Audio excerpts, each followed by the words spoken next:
إنفاقهم كان في نصرته وحمايته، وذلك معدوم بعده، وكذا جهادهم وسائر طاعتهم. إذا أمرهم النبي صلى الله عليه وسلم بأمر ابتدروا أمره، وإذا تكلموا خفضوا أصواتهم عنده.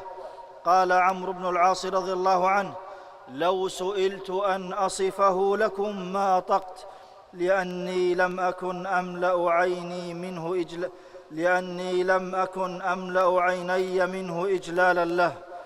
من رآهم هاله توقيرهم لنبيهم.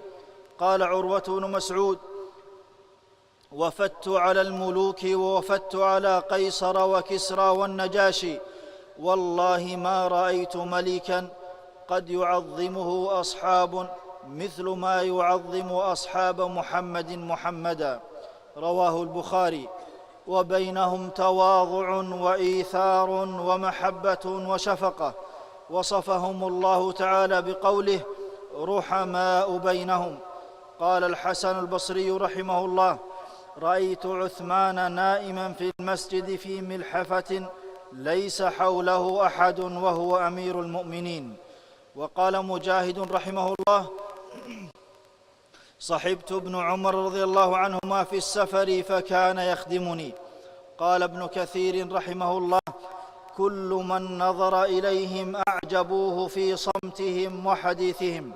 وكان النبي صلى الله عليه وسلم يحبهم وأمر بحبهم، وجعل علامة الإيمان حبهم، فقال: آية الإيمان حب الأنصار، وآية النفاق بغض الأنصار. رواه البخاري. وكان النبي صلى الله عليه وسلم يدعو لهم ولذراريهم ويقول: اللهم اغفر للأنصار ولأبناء الأنصار وأبناء أبناء الأنصار. رواه مسلم.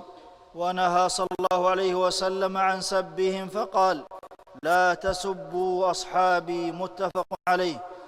والله سبحانه رضي عنهم وبشرهم بالجنة وهم أحياء.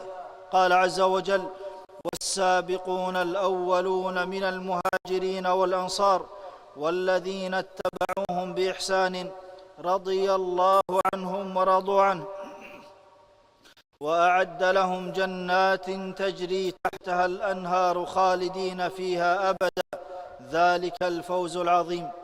قال ابن حزم: الصحابة كلهم من أهل الجنة قطعا.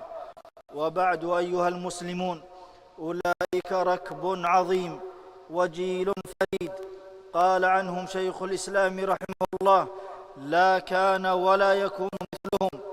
ذكر فضائلهم واجب، وحبهم عبادة، وتوقيرهم إيمان. قال عليه الصلاة والسلام: من أحبهم أحبه الله، ومن أبغضهم أبغضه الله. رواه البخاري. فيهم أبو بكر الصديق رضي الله عنه الذي ثبت المسلمين وقواهم بعد وفاة النبي صلى الله عليه وسلم. وفيهم ثاني الخلفاء الراشدين الذي ما لقيه الشيطان سالكا فجا إلا سلك الشيطان فجا غير فجه. وثالثهم تستحي منه الملائكة، وعلي رضي الله عنه قال عنه النبي صلى الله عليه وسلم: يحب الله ورسوله ويحبه الله ورسوله. وصعد بعض الصحابة مع النبي صلى الله عليه وسلم على جبل أحد، فتحرك الجبل فضربه النبي صلى الله عليه وسلم برجله وقال: اسكن أحد، فما عليك إلا نبي وصديق وشهيد. رواه البخاري. واهتز عرش الرحمن لموت سعد بن معاذ رضي الله عنه. واستشهد عبد الله بن حرام رضي الله عنه في أحد، فأظلته الملائكة بأجنحتها حتى رفعه الصحابة. متفق عليه. من دنا منهم رفعه